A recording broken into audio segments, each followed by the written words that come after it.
Muy buenas tardes, amigos del mundo, Jagat Bandhu. Les habla como siempre Goura Prenswami, grabando directamente de Sudamérica, Lima, Perú, del almacén Casa Sándalo, que es una expansión del Siva Sangha, se llama Goura Mandir, centro piloto para educación y formación de la conciencia. Hoy pues tenemos la novena vez que nos acompaña es nuestro invitado de lujo, el ilustre doctor Gustavo Guillén López de Castilla. Pues en ese programa llamado Raganuga Bhakti, Reunión Espontánea No Devoción, estamos cumpliendo la 44ª temporada de nuestros 5 años de transmisión ininterrumpidas. Y hoy día pues tenemos por novena vez a nuestro conferencista, catedrático, letrado, abogado, el doctor Gustavo Guillén López de Castilla, quien pues maneja 3 pasantías o 3 especialidades en Derecho Civil, Romano y Derecho Comercial, dominio de 7 idiomas, ex juez de la Corte, colaborador con la Biblioteca Nacional del Perú y vigente en el ejercicio del derecho con más de 30 años. Ahora tenemos una primicia, ahora poco, hablamos de meses, ha estado 2 meses y medio, invitado por la Biblioteca Nacional y otro país del mundo para que represente una jornada de cursos, de cátedra en los Estados Unidos. Y para él eso no es dificultad porque domina bien el inglés y puede dirigirse a cualquier tipo de público. Pues nuestro doctor ha tocado un tema hoy día muy bonito, lo va a tocar. El título es la no violencia. Un tema micro y macro. Un tema que está ahí en el tintero, está ahí sobre la mesa, se ha tocado muy poco, nada, o se ha tocado pero no de una manera relevante como debe ser. Como dice el doctor, no le voy a quitar las palabras al doctor, ya él se lo va a decir. Pero en todo caso, estoy muy feliz por su presencia y participación en nuestros programas. Siempre ustedes nos siguen, nos acompañan. Un abrazo de corazón. Y si antes, darle las gracias a Anabatec, SAC, quienes nos han proporcionado los micrófonos inalámbricos profesionales de alta definición para nuestras diferentes conferencias y programas, como también al estudio Niketa Nashaka, quien nos proporciona el estudio de grabación y filmación. Y tenemos también 2 invitados de lujo. Sriman Navadi Chandra Prabhu y Cindy, que es de Colombia, pero se conocieron en Santo Domingo, Los Colorados, con Audit allá en Ecuador, años atrás, ¿no? Es muy amiga de su esposa también, ¿no? Y pues ahora ellos están trabajando juntos, ya que se conocen, y eso hace pues una manera de trabajar en confianza. Entonces, Audit se siente más tranquilo, y así anda avanzando, y de repente, pues su método de reparto, 20 reparto, es más fácil y abarca más para, qué sé yo, para repartir en el día, la semana, el mes, o sea, la meta que se ha trazado. Entonces, ahora ellos han venido, me llamó, me dijo, ¿podemos venir a la conferencia? Nos gustaría estar presentes. Le dije, bueno, vénganse de una. Y ya han tardado, ¿cuánto? Como 2 horas, ¿no? A pesar que se han venido en moto, como 2 horas de Caraballo, ¿no? Por el tema del tráfico, hay mucho tráfico. Pero, sin más preámbulo, vamos a invocar los mantras y de ahí damos paso a nuestro gran expositor, el doctor Gustavo Guillén López Castilla, que es de la familia. Gracias. Yanti Miranda Asian, Yanan Salakaya, Shakshu Militan Jena, Tasmai Sigurai Namaha, Panchakalpa Tarubia Shah, Kripa Sindhu Eva Shah, Patitanam Pavanebyo, Pashanebyo Namo Namaha, Sri Krishna Chaitanya Prabhu Nityananda, Sri Advaita Gadadara, Sri Asadyo Raktavina Kijay, Namo Mahaba Dandaya Krishna Prema Pradayate, Krishnaya Krishna Chaitanya Name Gaurati Sinamaha, Hare Krishna, Krishna Krishna, Hare Hare, Hare Rama, Rama Rama, Hare Hare, Hare Krishna, Krishna Krishna, Hare Hare, Hare Rama, Rama Rama, Hare Hare, Hare Krishna, Krishna Krishna, Hare Hare, Hare Rama, Rama Rama, Hare Hare. Todas las glorias sean a todas las madres y niñas del mundo, Kijay. Todas las glorias sean a todos los hombres y niños del mundo, Kijay.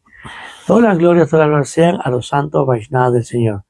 Antes de pasar las palabras al doctor, solamente para resaltar que el día jueves en la India, 18, y viernes 19 en el occidente, propiamente Sudamérica, empezó Kartika Vrata y empezó con el primer mes de Damodar Vrata. Son 4 meses de Kartika Vrata, son meses muy importantes, muy lindos, donde en esencia se ofrecen unas mechitas hechas de algodón, ghee y alcanfor a la imagen, al pasatiempo del señor Damodar, el que fue atado con los lazos del corazón por sus devotos, en este caso por Yasodharma. Con ustedes, nuestro ilustre doctor Gustavo Guillén López Castilla. Por Gracias. Buenas tardes.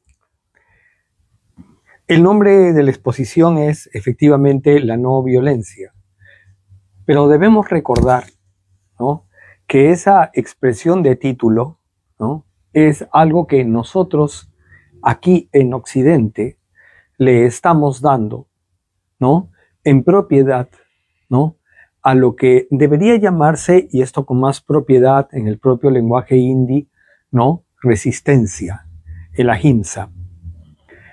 Vamos a tratar de interpretar las cosas de tal manera, como quiera, ¿no?, que podamos entendernos sin perjuicio de considerar los diferentes orígenes de la mentalidad de resistencia. Debemos comenzar diciendo lo siguiente, ¿no? A veces es caracterizada, y esto popularmente, ¿no?, la llamada así no violencia, como una doctrina. En realidad, la no violencia no es una doctrina. ¿Por qué? Porque no es un complejo, digamos, de carácter ideológico, ¿no?, con elementos sentimentales. Tiene otra fuente, ¿no? La no violencia propiamente, ¿no?, es en realidad una táctica. Es un conjunto de actos, es decir, es un procedimiento, ¿no?, de largo aliento, ¿no?, para la conservación de la vida. Algo tan sencillo, pero no fácilmente comprensible en las palabras populares. Sin embargo, de que trataremos de simplificar el asunto, ¿no?, sino que esa no violencia, como decía, que es una táctica, y una táctica de largo aliento, ¿no?, hace parte, ¿no?, de las manifestaciones de otra doctrina, la doctrina de la libertad, ¿no?, la doctrina de la libertad como bien o como valor humano, ¿no?, y por supuesto la defensa de la vida. A eso nos referíamos cuando hablamos de su conservación. Como hablamos de no violencia, ¿no?, que es un concepto que así caracterizado parece ser negativo, debemos hablar primero de la violencia para poder deslindar. Creo que el concepto de violencia es tan antiguo, ¿no?, como el origen de la misma, si es que tiene uno solo, ¿no? Este concepto, dada su antigüedad, ¿no?, toda vez que está comprendido dentro de nuestras leyendas, dentro de nuestras historias, dentro de nuestros relatos más comunes, parece haberse perdido o parece haberse contaminado al punto de no ser de fácil reconocimiento ese origen en determinados lugares, ¿no? Pero al parecer guarda relación, ¿no?, con la aparición de grupos sociales diferenciados en algunos lugares, o quizás también en otros lugares, de los estados, o sea, de organizaciones políticas complejas. Pero el empleo de ella, ¿no?, vinculado al sentido de alteración de lo normal, para poder quizás colorearlo un poco más, ¿no?, podemos acrecentarlo cuando hablamos de tiempos de guerra, es decir, en tiempos en los que la moral, ¿no?, normal, la moral ordinaria, la moral que es la de lo pacífico, ¿no?, es reemplazada por un mal menor, el mal menor de la guerra como manifestación de la violencia, ¿no? Y en relación con los males, ¿no? Es decir, las consecuencias que esa violencia acarrea, ¿no? Que son las de, por un lado, negación de la libertad, por otro lado, la negación de la vida. Había dicho inicialmente que la no violencia es una táctica de largo aliento. Generalmente las guerras, ¿no? Tienen carácter limitado. Exponen a los hombres y a las cosas, ¿no? Dentro de las posibilidades materiales de ambos. Es decir, cuando los hombres se agotan, cuando las armas se agotan, cuando los alimentos se agotan, también se agota la guerra. Muy bien. Eso permitiría establecer una diferencia inicial con la no violencia. La no violencia aspira completamente a lo contrario. Que no se agoten los hombres, que no se agoten las armas, ¿no? Y que no se agoten los alimentos. En cualquier país, aún allí donde el sentimiento guerrero pueda ser arraigado, ¿no? Porque ese sentimiento quizás defensivo u ofensivo, ¿no? Es la base, ¿no? De la adquisición de los cuerpos militares, que no pueden subsistir si no es porque una población los empuja o porque una población los consiente, ¿no? En cualquier país la guerra es horrible. Pero como ven ustedes, si el sentimiento guerrero existe, y este es un sentimiento que se puede exaltar, muchas veces la guerra es deseada. Bien para la guerra, expandirse, bien para defenderse. Y esto último principalmente tratándose de guerra extranjera, es decir, la guerra que combina a diferentes naciones o que se hace en diferentes territorios. Esto ha conducido, ¿no?, como expresión del sentimiento guerrero, a que los ejércitos se sacralicen. Es decir, se considere casi religiosa la actividad de los ejércitos, ¿no? Una necesidad de la vida misma, ¿no? Como algunas mentes prusianas decían, ¿no? La guerra es la sal de la vida, es aquello que le da condimento, es aquello que le da sabor. Muy bien. Pero ¿qué genera esa sacralización? Esa sacralización genera servidumbre moral, ¿no? Decadencia de los hombres por los hombres, ¿no? Odio en vez de amor, ¿no?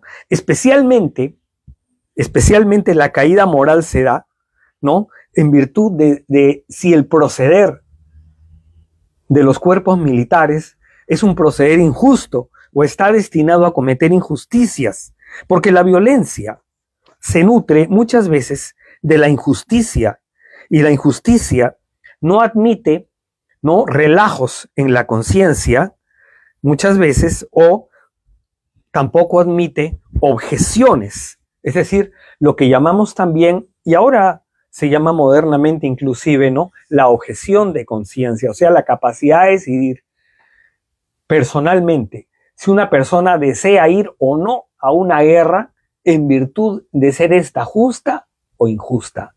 Imposibilidad de decidir en medio de las exaltaciones de los ánimos. Otro vicio de la guerra, ¿no?, viene a ser el siguiente, que es común, por supuesto, a la violencia.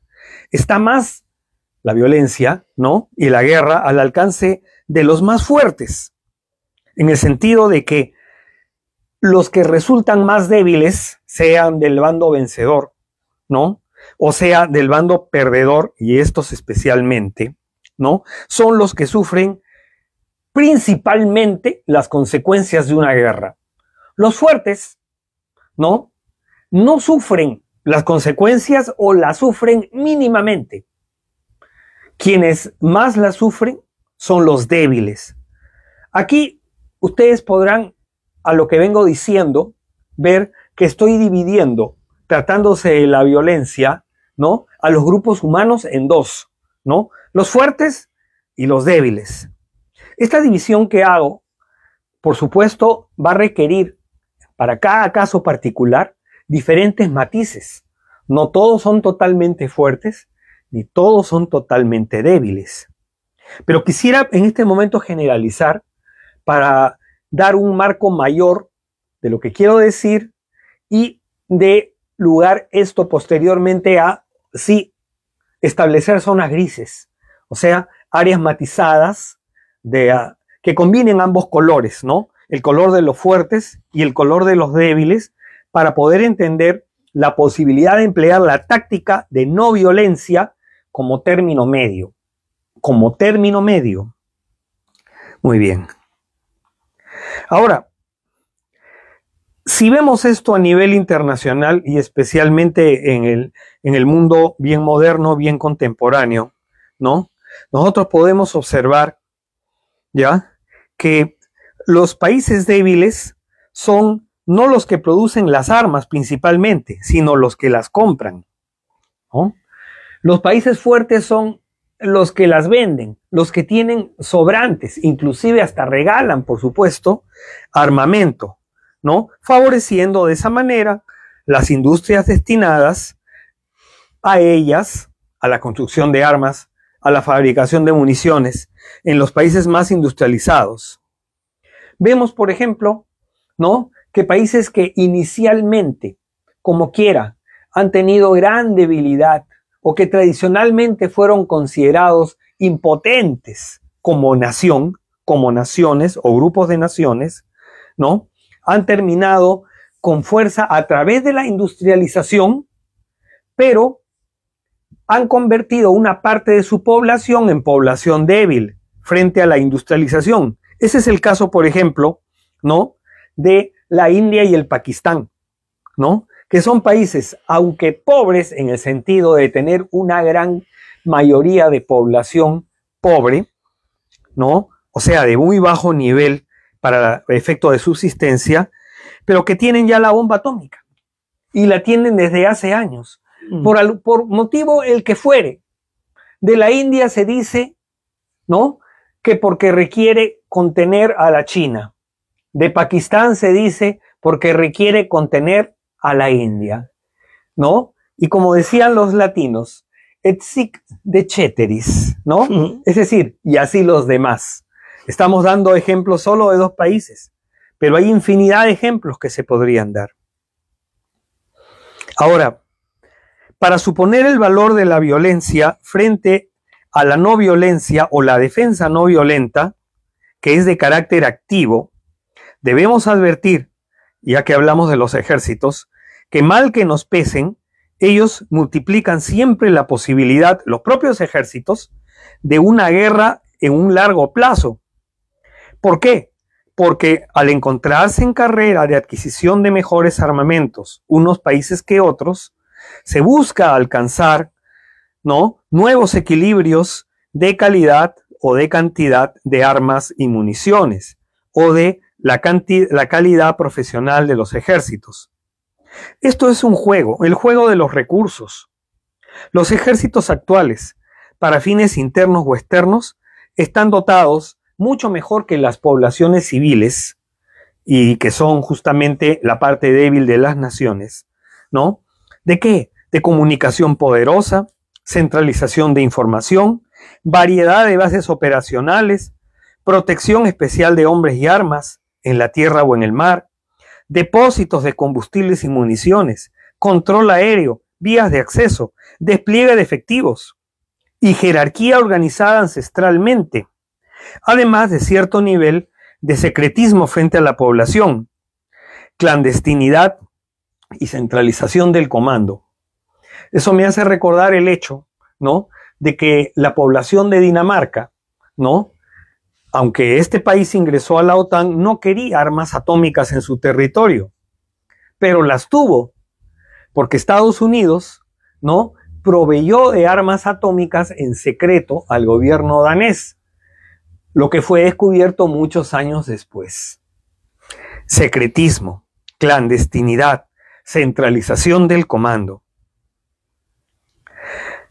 Ahora, nosotros no nos oponemos, no se opone quien les habla, no se opone a los sentimientos nacionales, ¿no?, de entrega y de sacrificio en los tiempos de guerra. El ahimsa, la no violencia, no es un caso de cobardía. Al contrario, para ser no violento se tiene que ser denodado, se tiene que ser audaz, se tiene que ser valiente, ¿no? Ni siquiera el Mahatma, ejemplo clásico para Occidente de la no violencia, ¿no?, recomendaba retroceder ante su enemigo. Antes al contrario, enfrentarlo con mejores armas. Por eso decía también algo al comienzo: táctica. Táctica, y es de largo aliento, porque no es el caso de disparar al enemigo, sino de agotarlo, sino de hacerle ver su error, desmoralizarlo frente a la moral de la libertad y a la moral del respeto a la vida. Así pues, la ahimsa, sea cual sea el significado que pudiera entenderse como en castellano, no es fuga. Al contrario, la ahimsa, la no violencia, es enfrentamiento, y es enfrentamiento valiente. Algunos grupos, aunque no países enteros, han propugnado la filosofía, llamemos así por ahora, para manejar la idea, la filosofía de la no violencia, sustentada, ¿no?, en dar conciencia a la población sobre métodos de no violencia activa. Pero ojo, no violencia activa que no consisten en la pasividad. Y estos métodos de no violencia activa tienen los efectos, o deben tener efectos, de disuasión. Esta disuasión solo podría operar cuando el adversario es razonable. Es decir, cuando el adversario, ¿no?, tiene un cierto grado de moralidad, y cuando no concibe completamente, ¿no?, hacer valer la idea de lo injusto. También, por supuesto, estos grupos de no violencia requieren un santuario, es decir, un lugar de protección al que los medios de defensa y ellos mismos puedan replegarse. Sin embargo, frente al anotado poderío de un invasor, por ejemplo, o de un gran enemigo, esta defensa, sabemos, en la práctica, suele estar con sus elementos dispersos.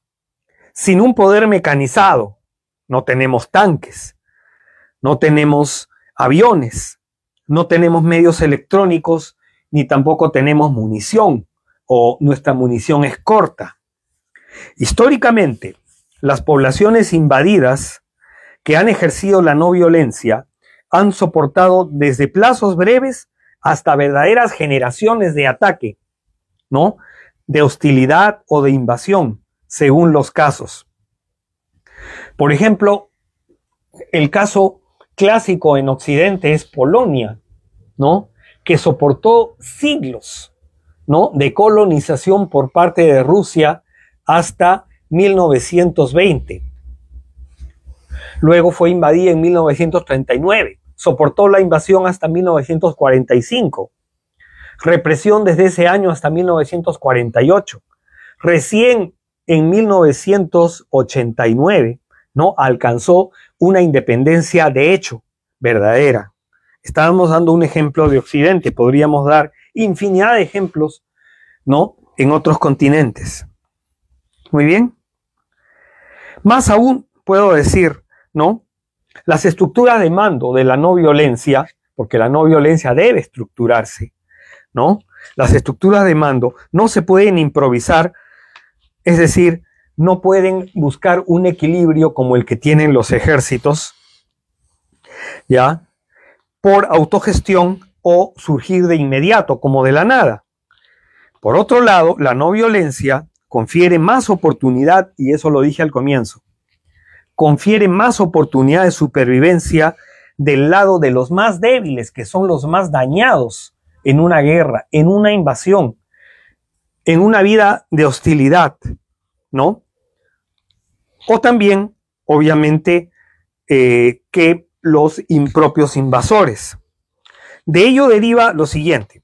Mientras los violentos agotan sus fuerzas contra los débiles en sus actos de injusticia y de baja moralidad, ¿no? Los débiles, los que ejercitan la no violencia o deben ejercitar la misma, utilizan la propia violencia del violento para someterlo, sin más desgaste que su adversario.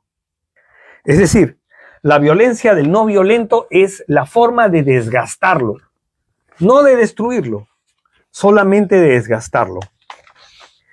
El punto es, si es que las armas actuales, y a esto ya a título contemporáneo, si es que las armas actuales, a diferencia de las antiguas, han llegado, por supuesto, a ser tan peligrosas que originan riesgo inclusive para los propios titulares y dueños de las armas actuales, es posible una táctica indirecta de defensa de las sociedades frente a la hostilidad de un grupo contra otro o de una dominación extranjera.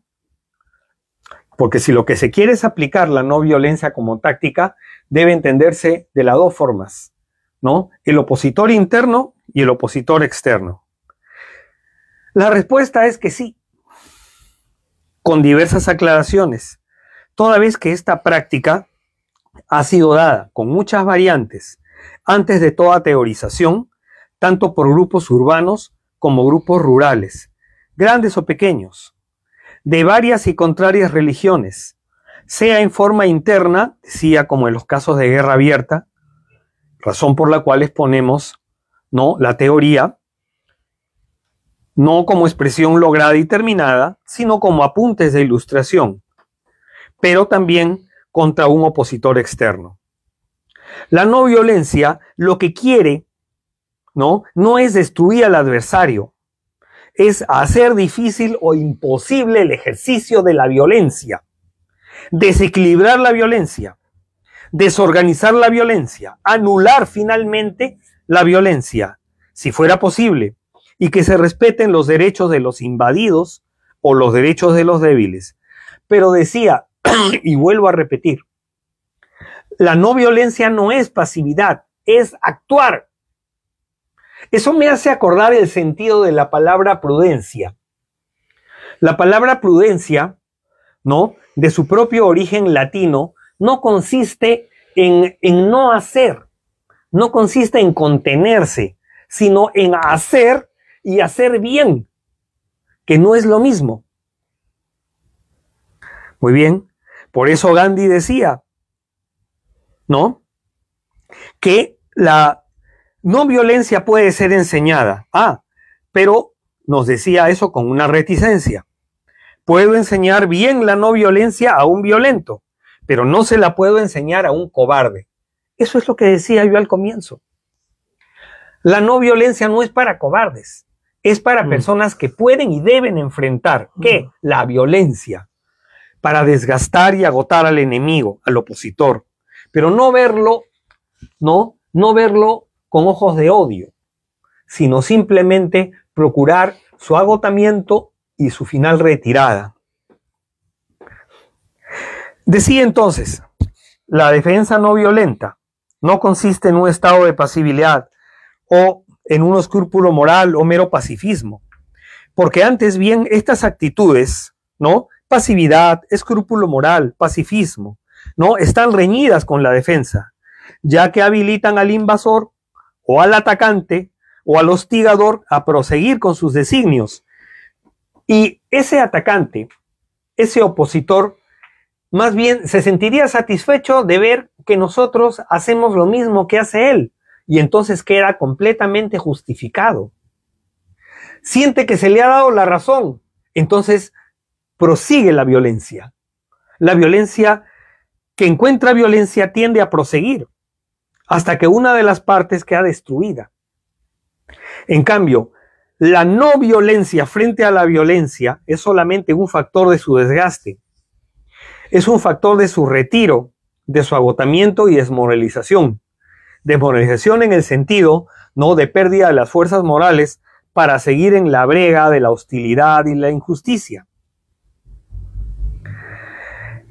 Así pues, ¿no? Si nosotros al oponente, ¿no?, le aplicamos las mismas armas que él nos aplica, solamente estaríamos complaciéndolo, ¿no? E incluso lo favorecemos indirectamente. Ese es el caso, y esto se ha visto, ¿no?, en el curso de la Segunda Guerra Mundial. En el curso de la Segunda Guerra Mundial se veía cómo algunos sectores de las sociedades de países invadidos se aliaban, ¿no?, con el invasor alemán, italiano, etcétera, ¿ya?, pensando que con ello iban a obtener su salvación, que con ello iban a estar mucho mejor. Pero ese colaboracionismo era su pasividad, ¿no? Y al contrario, servía para tratar de destruir a los débiles que no querían colaborar, que querían o podían ejercer la no violencia. Entonces, el elemento pasivo a la larga es un elemento complaciente, y el elemento complaciente es un elemento violento, tan violento como el verdadero opositor, como el verdadero invasor u hostigador. Entonces, la lucha no violenta consiste en dirigirse contra las ideas del opositor y contra incluso su régimen, mas no contra las personas particulares que lo representan, porque ello sería entrar en guerra abierta, es decir, dar gusto al opositor. Combatirlas significa reducirlo a la impotencia. Lo que se hace es, si se puede lograr, estructurar inclusive un contragobierno, un movimiento de resistencia, un movimiento de no violencia. Eso lo hizo Gandhi, ¿no?, con apreciación mundial, ¿ya?, aislándolo mediante la debilitación de la opinión pública que lo apoya y de sus funcionarios. En tales casos se tendrá una base sólida, a diferencia del violento, que no tiene base alguna para actuar, sino solamente su maldad, su injusticia que sustentan, ¿no?, su acción material, ¿no?, le da al no violento una base limpia. ¿Para qué? Una base limpia para el diálogo. Una base limpia para la facilitación, ¿no?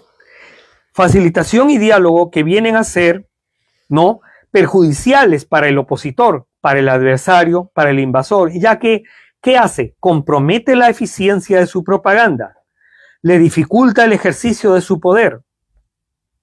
Al revés de la lucha armada, en que las personas se matan entre sí, la lucha no violenta da lugar a que las partes se puedan comunicar. Entonces se abre la puerta al diálogo.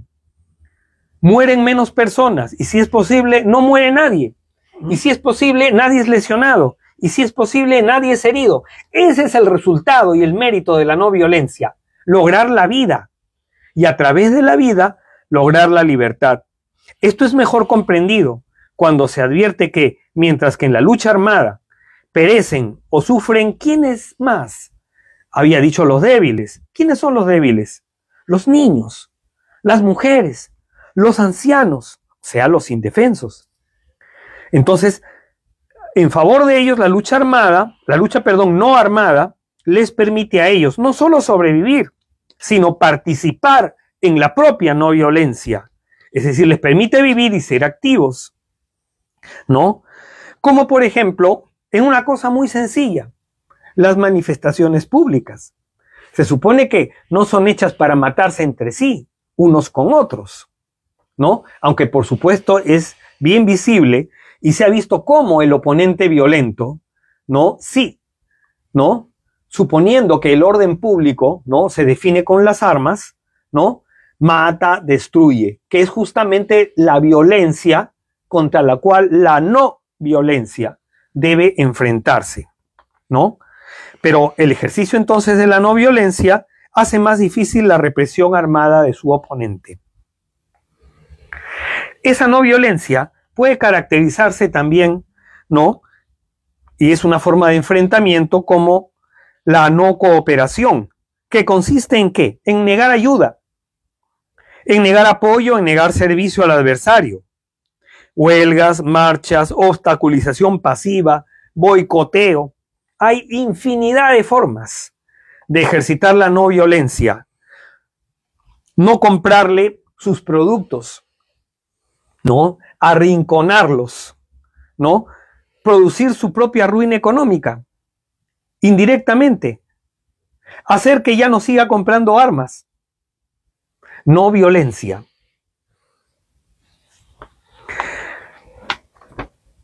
El camino también de la propaganda lo había dicho. La denuncia pública de la injusticia. Toda vez que históricamente no ha habido poder que se haya mantenido mucho tiempo sin ofrecer siquiera una apariencia de eficiencia o de actividad justa, sea interna o externamente, tanto de su base social como de su poder militar. Entonces es menester, por principio, difundir los hechos ocurrentes de injusticia contra los débiles. El débil, el no violento, es más creíble que el violento, porque éste tiene que ocultar su violencia, o por lo menos justificarla de alguna penosa manera, ¿no?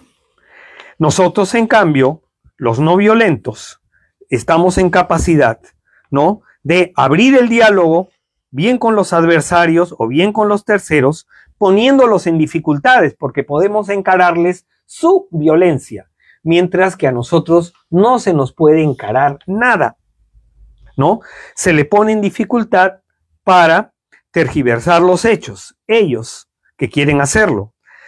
Esto se ha visto, por ejemplo, en los Estados Unidos, ¿no? País en que las poblaciones tangenciales, marginadas, ¿no?, como los indios que viven en reservas, ¿no?, o los negros, o finalmente los que no son blancos, en forma general, ¿no?, se entregan a la policía al declararse no resistentes, aceptan, ¿no?, aceptan la no violencia, la proclaman, ¿no?, y ante los estrados judiciales también la defienden, sosteniendo las propias leyes de sus atacantes, pero volteando su sentido, que es el sentido de la moralidad.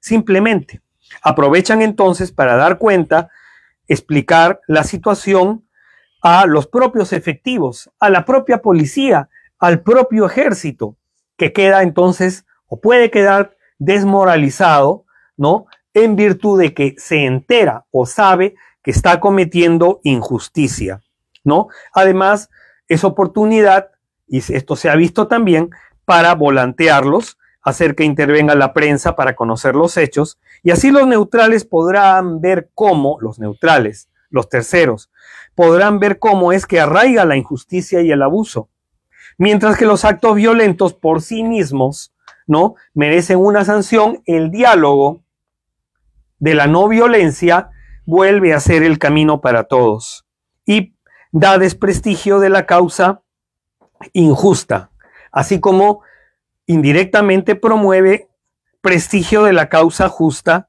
que se quiere enarbolar por nuestra parte. Eso es, por ejemplo, esto se ve en la huelga blanca, la huelga rotatoria, la huelga de celo, el no pago de impuestos. Todo esto que últimamente digo ha pasado en Filipinas, permitió la caída de gobiernos en el año 1999. No estamos hablando solamente de ejemplos clásicos, estamos hablando de ejemplos actuales. La no violencia es un asunto actual. La desobediencia civil. Esta expresión, no creada por nosotros, por supuesto, guarda relación con la no violencia, porque es una forma de no cooperación, ¿no? La expresión, para salvar la autoría, ¿no?, fue de Henry David Thoreau, ¿no?, quien en los tiempos del romanticismo norteamericano, ¿no?, propugnó el no pago de impuestos que estaban destinados a la guerra contra México, ¿no? Consiste, pues, en no cumplir leyes injustas, ¿no? Esto aún cuando los grupos de supremacía en diferentes lugares han intentado atacarlo, ¿no? ¿Qué logra justamente esta forma de no cooperación, la desobediencia civil. Hacen más radical, por ejemplo, hacen más radical la resistencia frente al mal, ¿no? Pues se trata de faltar a las normas intencionalmente cuando estas normas están destinadas a favorecer o provocar la represión. Y también, por supuesto, suelen provocar la represión, ¿no?, de las autoridades que ven desobedecidas las normas. Pero yo había dicho también, ¿no?, que esa es una forma de resistencia, en efecto. Por ejemplo, en el caso de este autor norteamericano que acabo de citar, ¿no?, él terminó algunos días en la cárcel por no pagar los respectivos impuestos, ¿no? Así se llama la atención del público y a veces va encabezada con una campaña de información previa justificatoria. Esto ya en los tiempos contemporáneos. Así lo hacía Gandhi. Se justificaba públicamente, se difundía públicamente, escribía. Lo vemos desde su autobiografía en adelante, en numerosos escritos. Y este género, la desobediencia civil, obliga al adversario a reprimir. A veces permite vincularse con una gran parte de la población y que ésta retire su apoyo al opositor, al perseguidor y al que lo hostiga, para debilitar a dicho adversario desde el punto de vista moral. Lo que quiere decir que funciona mejor incluso que la acción política legal. Aunque por supuesto estas recomendaciones o tácticas que se ven deben ser aplicadas siempre con los matices de la situación particular y de las idiosincrasias que hay en el país, ¿no? Y finalmente, como un desarrollo de la no violencia, ¿no?, está, una vez que esta se estructura, ¿no?, es el logro de un contragobierno al que me he referido ya. Es decir, instituciones intermedias de carácter tutelar paralelas a las que ya existen en el gobierno central o en el opositor, que defiendan de la violencia mediante la no violencia ya generalizada en beneficio de la población afectada o en general, que puede coordinar nacionalmente, ¿no?, toda la resistencia, toda la ahimsa, tomando nuevamente, y acá vuelvo, ¿no?, al mismo ejemplo, vuelvo a Gandhi. El tema de la no violencia es un tema relativamente tangencial. Conversando precedentemente con mis amigos, ¿no?, les había dicho, y ellos lo sabían perfectamente, ¿no?, que se han escrito miles de libros, ¿no?, y manuscritos sobre lo que una guerra es o sobre la teoría de la guerra, hasta de filosofía militar. Así se han escrito. Si bien es cierto, la no violencia, ¿no?, fue primero una táctica y procedimiento de las minorías, ¿no?, en los tiempos modernos estas minorías ya no lo son tanto. Pueden generalizarse como razas, pueden generalizarse como naciones. Pensemos en un personaje que no nos es tan lejano. Pensemos en el propio Jesucristo, que, por ejemplo, ¿no?, él recurrió plenamente a la no violencia, hasta el punto, ¿no?, en que renunció a su propia defensa. Tan es así que él se entregó a las autoridades y solamente pronunció unas pocas palabras para decir lo que él era. Él dijo: mi reino no es de este mundo.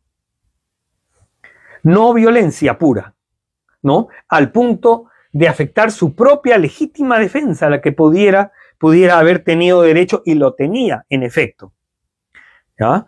Pero, ¿acaso él obró con pasividad? De ninguna manera, de ninguna manera. Él quiso imponer una doctrina, ¿no?, renovándola, ¿no?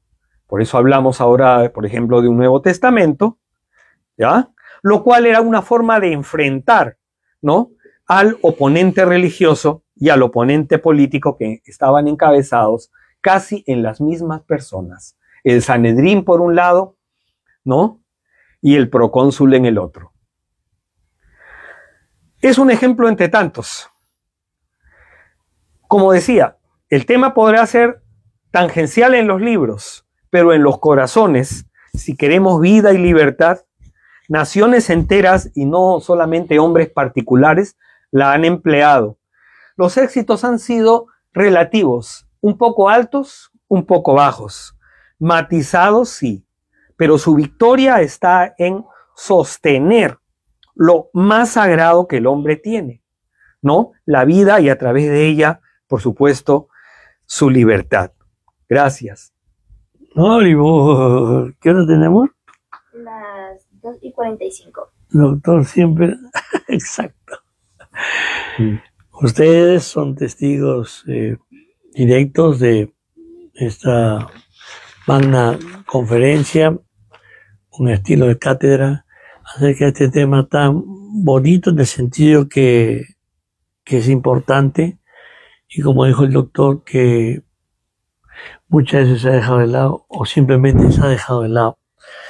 No se ha trabajado este tema casi nada o nada. Más se ha hablado en los libros de que uno en el colegio de historia, ¿no? Y se ha hablado de la guerra, Primera Guerra, Segunda Guerra Mundial, pero casi nada hemos escuchado de esto, ¿no? Da la importancia a este punto tan relevante. Pero acá viene, sobre el título viene la reflexión, dice, la no violencia. En sí mismo estamos aceptando que hay una violencia, ¿no? Cuando dice la no violencia, en sí mismo estamos aceptando que ya hay una violencia. Ahora, cito esto, ¿no? Cuando viene el movimiento de Sankirtan con Srila Prabhupada en el 65, entre muchas cosas que lo observaron o lo criticaron a través del periodismo, a los medios de comunicación, fue que él estaba generando una clase de gente desde antagonista hasta opositor al sistema. ¿Por qué? Porque vino con todo el auge del vegetarianismo, ya no consuman carne, vino con el auge de no consumir licor, no sexo ilícito, no juego de azar. Entonces ese era el pan de cada día del sistema. De esa manera, pues el sistema tenía adormecido pues a la sociedad. Entonces él decía, no alcohol, no cigarrillos, no drogas, no eso. Entonces las grandes empresas se comenzaron a preocupar. Dijo, ¿quién es este hombre? Vayan a investigar. Y tanto así, no puedo citar el nombre, la CIA manda a unos de sus emisarios a investigar qué estaba pasando ahí.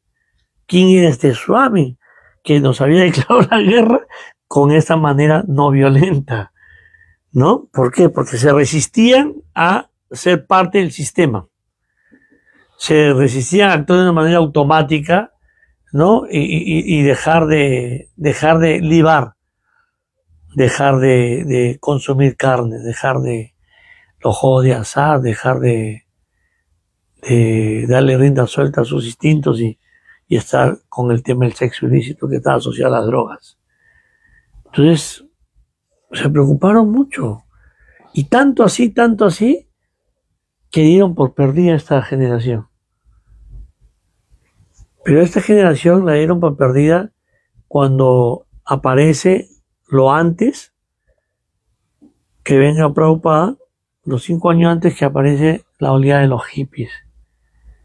Los hippies, ¿por qué apareció? Porque estuvieron hartos del sistema.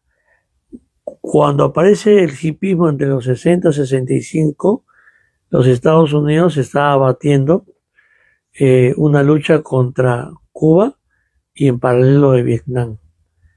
Y entonces era una política armamentista y bélica. Y los jóvenes no entendían, esa generación había nacido con eso, y decía, ¿por qué? O sea, ¿por qué esto? ¿Por qué merecemos esto, no? Y nos venden el cuento de que sí, que es justo estas dos guerras en Cuba con Vietnam. Pero poco a poco se fue conociendo la verdad. Y todo era como casi siempre las guerras son montadas, ¿no? Son como andamiajes, ¿no? Andamiajes. Son como cortinas de humo. Y lo que se entendió con el tema de Vietnam, que se traficó excesivamente droga a un gran costo, porque morían mujeres, morían niños, Pero el fondo de todo esto había sido todo un negocio de las drogas. Y eso lo declaró la misma gente de la CIA. Entonces, cuando viene Srila Prabhupada con ese movimiento, dice, pero wow, ¿qué es esto, no? O sea, estos ya acostumbrados hippies que estaban en contra del sistema y se dejaban los pelos largos, la barba, como que no se querían bañar, vestían la ropa, la misma ropa de días.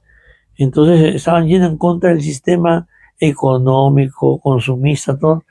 Entonces ellos dijeron, no, acá está pasando algo serio.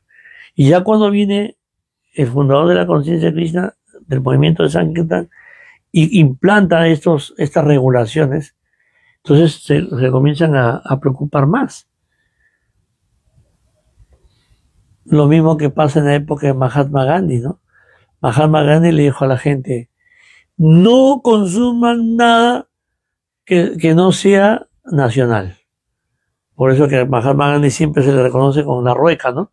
Te quedó en la rueca, está hilando y está haciendo la ropa que finalmente lleva el nombre de Khadi, que es una ropa de algodón crudo para no usar la ropa que venía o las telas de China, Japón, que decía Estados Unidos, Inglaterra, ¿no?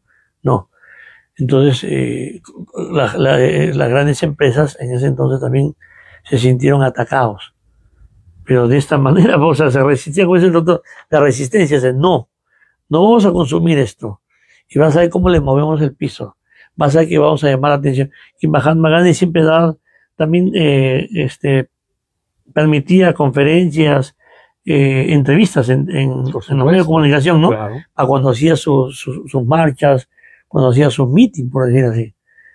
Entonces, una manera de combatir las guerras o la violencia es a partir de la no violencia, pero como dice el doctor, pero para ejecutar esta no violencia hay que ser más que valiente, hay que ser una persona íntegra, porque no se trata eso no es para los cobardes, como dijo el doctor, eso no es para el cobarde, no, o sea, no, yo no peleo, no es bueno pelear, es el cobarde y ya pues prontamente las cosas se mejorarán.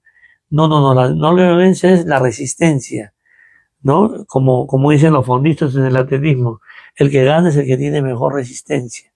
Finalmente el que va a ganar es ese, ¿no? Porque uno puede picar 200, 300, 500 metros, 1000 metros está primero, pero ojo, eso como 10.000, no sé cuántos kilómetros, y gana el que más está fajado, ¿no? El que más fajado tiene.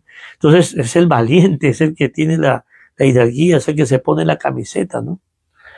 Y en el ejemplo de Mahatma Gandhi, que más o menos de ahí se habla acerca de la no violencia con el ejemplo de Gandhi, ¿no? Sí. Ahí empieza y también fue inspirado más adelante Martin Luther King con el tema de la no violencia, ¿no? Sí, no lo mencioné, pero mencioné la resistencia interna en Estados Unidos. Que era en la época de Martin Luther King. Así es. ¿No? Porque al hombre que no era blanco, como dijo el doctor, para no utilizar un término, al hombre que no era blanco era expectado, o sea, no era bienvenido, no era bienvenido a la sociedad.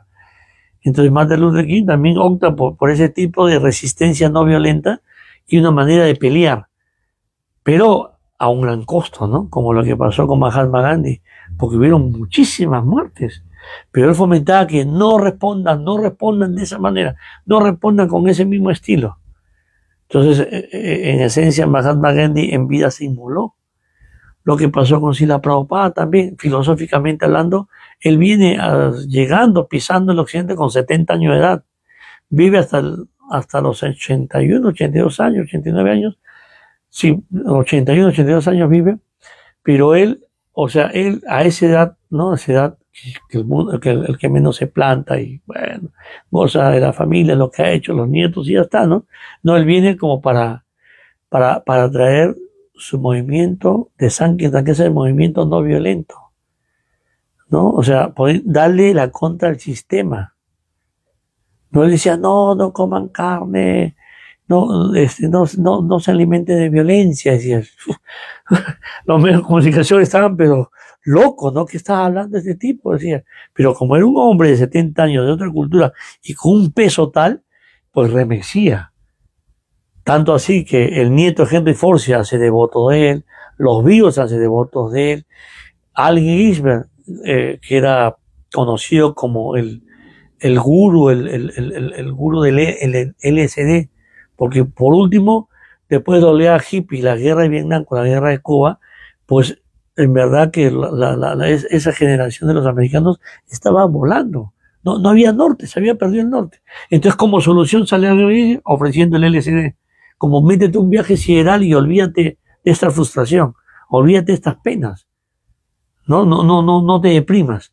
Entonces, cuando viene Prabhupada, pues hasta él que tenía miles de seguidores, porque él era un catedrático de renombre, se junta al movimiento de Prabhupada. ¿No? Se junta al movimiento de Prabhupada y no es un movimiento sentimentalista, porque si la Prabhupada lo comienza a sustentar y comienza a mandar a sus devotos a las universidades de Harvard, Illinois, la Sorbona, dicen, vayan a explicarle a la gente que no son este cuerpo, que son almas espirituales, que ustedes no son lo que la sociedad quiere que ustedes sean. Ustedes no son máquinas, ustedes no son personas o seres que pueden ser conducidos de esta manera. Porque muchas veces cuando uno va a comprar un objeto o un alimento, entre comillas, pareciera ser que uno va por voluntad propia.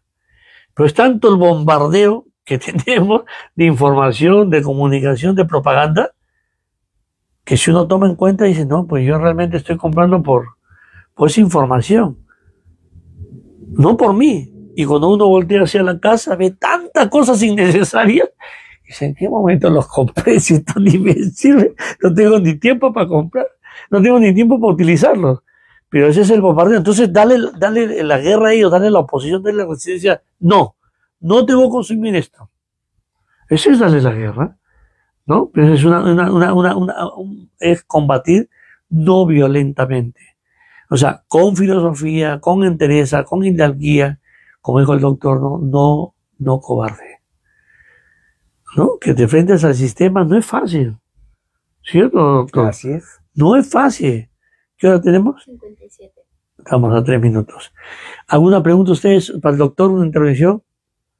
Pero yo una vez escuché que el movimiento de San Chaitanya en aquella época fue atacado por un casi, ¿no? Con un rey. Y la primera manifestación que se hace es el San Chaitanya Mahaprabhu con su Harinam, ¿no? Sí, el primer movimiento. Sí, el primer, dice que el primer movimiento no violento se arma hace 500 años atrás, con la llegada del señor Chaitanya Mahaprabhu, que él salía a hacer Harinam, a cantar en las calles, y total, en ese tiempo, el Bengala Occidental estaba dirigido por los musulmanes, y había un kashi que era pues representante del gobierno, y fueron a decirle que estas personas en la calle estaban, con sus cantos, estaban causando mucha perturbación. Entonces que por favor acaben con eso. Entonces el kashi hizo caso omiso y mandó pues a romper las mirdangas a los tambores y a decir que eso se acabe, que eso ya no puede estar sucediendo. Entonces, no, eso era a pedido de los musulmanes. Entonces dice que el señor Chaitanya, cuenta la historia que el señor Chaitanya finalmente buscó una entrevista con el Kashi. Y le fue a hablar. Bueno, hay un tratado filosófico con él, es bien largo, pero fue a hablarle no a convencerlo, sino fue a hablarle, a sustentarle por qué era importante este canto en la calle, que era un movimiento de no violencia, porque no estaba atacando a nadie. Simplemente pues estaba cantando el Mahamantra, simplemente se estaba cantando los mantras o los santos nombres del Señor. ¿De qué manera esto podía ofender, atacar a alguien? Entonces, bueno, sí, el señor Chaitanya pues le habló de tal manera al Keshi, que finalmente el Keshi dice que hasta ahora dijo, a partir de ahora y todas mis generaciones no va a interrumpir este movimiento de Sankirtan, y este movimiento de Sankirtan va a continuar. Pero hay un tratado muy bonito ahí. La manifestación también, ¿no? ¿Perdón? Que salieron miles de tambores. Claro. Que él casi soñó con el señor Nistrinja que le Por eso te lo decía, es una historia largota, sí. Bonita. Pero es bonito. O sea, doctor, para terminar unas palabras ya para acabar, para cerrar ya, a hacer las 3, ¿no? Ahorita, en un segundo. Es cierto, a lo que decían, ¿no? En el mundo musulmán, casi todas las canciones que no son religiosas están prohibidas. Y efectivamente el dominio árabe que se ejerció principalmente en el norte de la India, ¿no? Fue un hostigamiento contra las músicas tradicionales. Pronunciadas estas, ¿no? Estas venían a ser un ejercicio de no violencia, pero un ejercicio en un sentido espiritual. Es decir, en un sentido de combate contra las tradiciones del invasor, que no tenía por qué producir, ¿no? una contrarrepresión mortal, pero que lamentablemente con posterioridad a ellas, ¿no? Sí produjo, digamos, en determinados momentos algunas víctimas, especialmente entre la parte de los principados de la India, en la parte de los principados donde el control estaba más a la colaboración musulmana. Así fue. Muchas gracias. Una vez más les agradecemos su presencia y participación en estos programas llamados Raga Nuga Bhakti, reunión espontánea de amor y devoción. Le agradezco muchísimo a nuestro doctor ilustre, doctor Gustavo Guillén López Casilla, con esta ponencia muy linda, muy ilustrativa, de mucho conocimiento acerca de la no violencia. Gracias también a Siama por alimentarnos con su sagrado prashadam. Muchas gracias, muy buenas tardes. Doctor, thank you very much. No, al contrario.